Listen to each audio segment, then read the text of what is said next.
Sue Cowley's come to the International School and Community College in Birmingham to work with Head of Teaching and Learning, Jan Williams. Jan's an experienced teacher who often has to take over lessons at short notice. Today, Jan will be teaching a science lesson to a small group of pupils, many of whom have English as their second language. Sue will be watching the lesson from a nearby room and coaching Jan through a concealed earpiece. Sue will look at how to use your voice in the classroom and be highlighting techniques to use when teaching EAL students. She'll also provide her personal insight into how Jan manages her class. I've been teaching for 34 years in all, 22 years in this school. And I'm sure in that time I've learnt a lot, but I'm sure I've got into some bad habits as well. There's only 10 students in the group, but they are very low level ability. There's some students who have very poor levels of English. Most of them are below National Curriculum Level 3, so they would be what we would call our nurture group. Just 10 pupils, but perhaps some serious issues.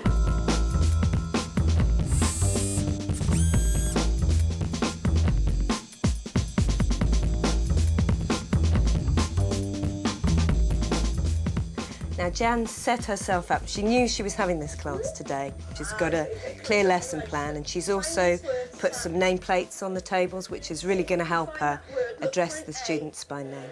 Look for an A and a T together. Spin up, put you down here, OK? Welcome. You're going to find me these words on your word search. OK? Good girl. Come on, Zach. What habit? Coat off, morning. Shaban, sit there, yeah?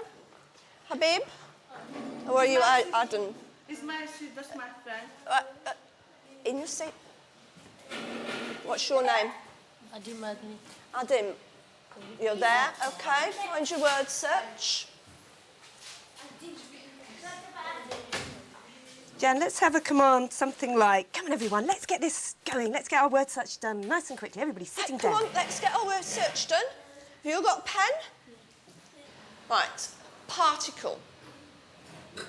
Particle. Sabawan, can you say particle for me? So Jan's using lots of repetition here, saying the same word over and over, because these students have English as an additional language. So she's really trying to get them to understand the vocabulary that they're going to be using during the lesson. I'm sure that in a few weeks you will know these off by heart, round the wrong way and backwards. OK, look at the board. Hadnam, I need you to look at the board. Hadib, I need you to look at the board, please. I'm looking, man. You're looking, I'm Miss, not man. Do I look like a man? No, I'm Miss. OK, remember that, Sabawan? I'm a Miss. Right, what are we learning to do today? We're learning to know what elements and compounds are made of. Like elements and compounds, what they're actually made of. Jan, when you've explained the objective, can you see if you can get one of the students to repeat it back to you? Maybe one or two of them. Maybe Emma, who's looking a bit disengaged. Be able to identify an atom, an element, and a compound. Emma, what must we be able to do? What have we got to be able to do by the end of the lesson? Everybody? Identify. Atom. Element. And how are we going to do that? Carl, what are these things made of? Well done. They're made of metal.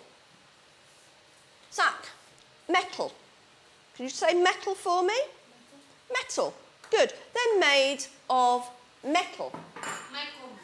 If you can imagine yourself being in a classroom in a country where you don't know the language, and the teacher is talking in that language that you hardly know any vocabulary of, and you must pass your days in this kind of blur of just noise. And so what Jan's doing here is picking out the words that they need to assimilate. And by saying them over and over again, she's hoping that some of this will stick with these students. What am I looking for? Jan hasn't spent too long introducing the topic of the lesson to the class. So that's probably about sort of 8 minutes where she was actually talking them through the new terms, getting them to say these words. What do you think we would see? We're drawing what we think we would see if we could look right inside the metal.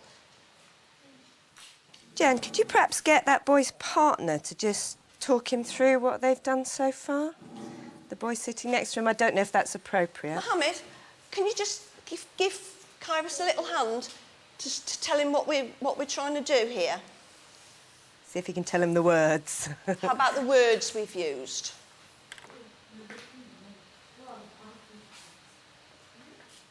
Often with EAL students, one of the most effective techniques you can use is, you be teacher, teach each other. And sometimes the students will, go into a different language, doesn't really matter, as long as they've got the understanding there in English in the first place, they can then communicate with each other. And perhaps think as well about getting a student up to the front and telling the class, even in another language, doesn't always have to be sticking to the English. So what we would see, can I have pens down now, please? We'll use the whiteboards again in a minute. You can leave them on there so it'll help you. So they all touch. Jan, can you bring the volume of your voice down? Make them listen to you. OK. Pens down. Put your top on your pen, please. Brilliant. That's really She's got great. quite a high volume relative to what is actually necessary for this group. That was lovely, Jan. Thank you. That was really lovely.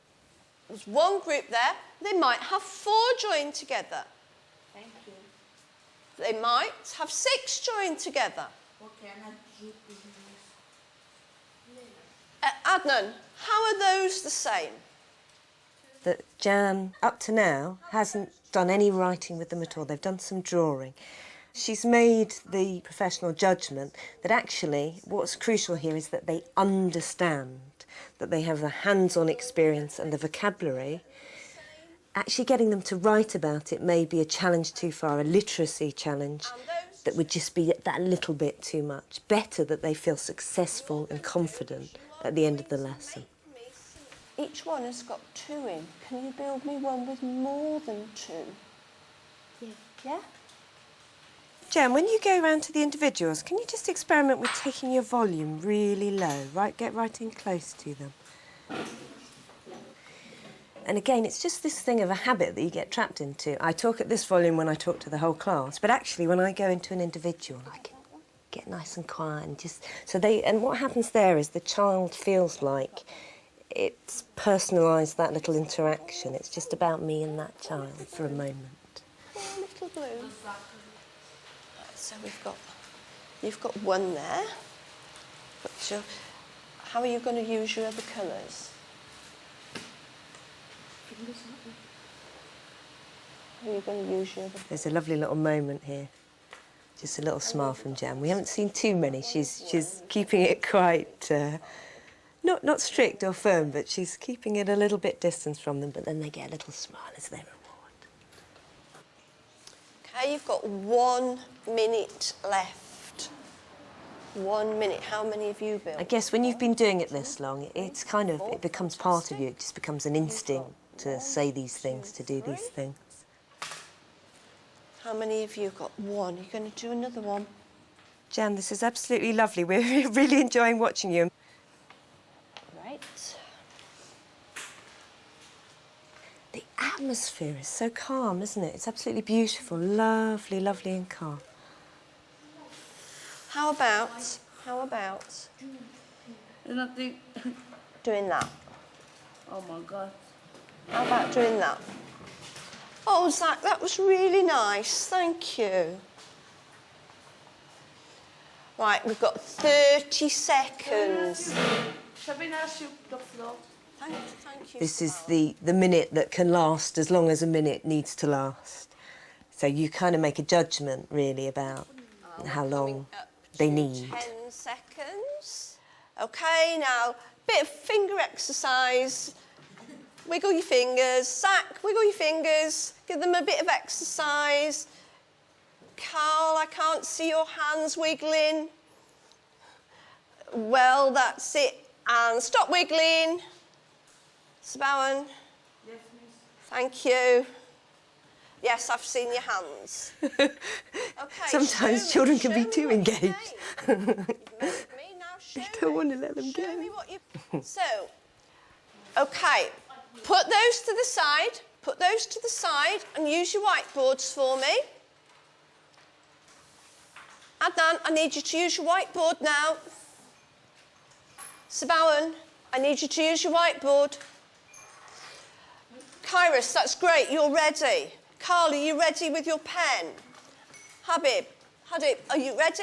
Pens, When you are have a ready? larger group, say Whiteboard. 20, 30 students, Whiteboard. you would need those moments during the lesson when you, right, everybody come back to me. Because if they're not all back to you, then it's quite hard to control with larger numbers. Whereas Jan hasn't really done that. She's kind of kept this almost kind of constant input, reassurance, everybody, come on, let's move on to the next bit. Because that's best suited to this type of class. There are some pictures here. Got some good ones there. Sabawan, is this one big compound? Oh, Is this a big compound, Sabawan? no. Yeah. She's timed it impeccably, actually. They're just getting towards the end. There's about 10 minutes to go. So they're going to do this activity. Then she's going to pull them back together to check the Walt and the Wilf have been achieved. And they'll leave with that sense that there's been no sort of rush, no pressure during the lesson. Is that an atom? An atom is all on its own. All on its own. Who thinks they know what an element is? An element. An element. Mohammed, do you think you know what an element? Tell us. There is an extent to which, as a teacher, this feels like pulling teeth. It's like, come on, I've led you through this for an hour. Who can tell me? Please, please, please be able to tell me. Well done. And they can. There you go. And for me. So a lovely, calm ending to the lesson. Jan's getting them to leave their resources on the table. She's given them some positive reinforcement. A really, really successful lesson. Were there some useful things that I pointed up for you?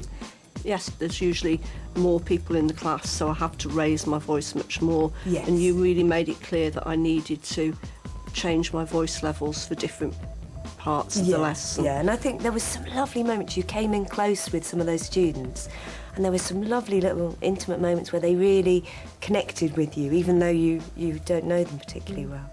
Do you think that they really understood what they were doing? I think most of them got the idea of it, but the language, the scientific language with that type of group is always going to be a problem, needs lots of reinforcements, using the words, doing the same things in different ways to keep that language going. I think they got the idea of generally what an element was, what a compound was. They really went away from that lesson feeling very positive. I hope you did too. Yes, I did, yes. Very good. I enjoyed it.